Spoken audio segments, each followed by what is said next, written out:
Today, I'm going to show you how to uninstall or delete apps on any Android smartphone.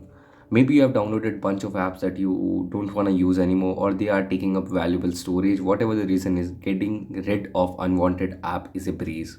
Let's dive in. So step number one is, or this method number one is using the app drawer. So simply open the app drawer like just swiping up like this. Swipe up from your home screen to reveal all your apps known as the app drawer. Find the app that you want to install. Now, step three. Now tap and hold on the app icon that pops. A pop-up menu appears. So suppose I am deleting the Bajaj Financer app. Press and hold on this like this, and as you can see, there is a pop-up. Now, in the menu, you should see option to uninstall or remove the app. Tap on that. Now confirm. Just like before, a confirmation message might appear. Tap on uninstall again to uninstall the application like this.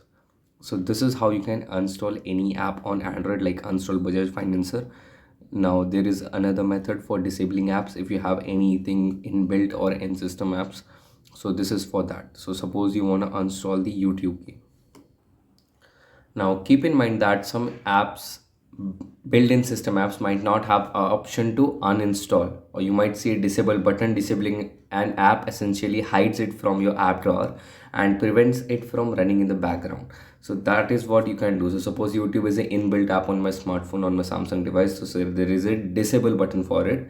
So when you tap on this, it will hide the app from the app drawer, prevent it from running in the background. So conclusion, and that's it. Installing apps on Android is a straightforward process. By following these steps, you can easily free up storage and declutter your app drawer. If you find the video helpful, be sure to leave a thumbs up, subscribe for more tech tips and tricks.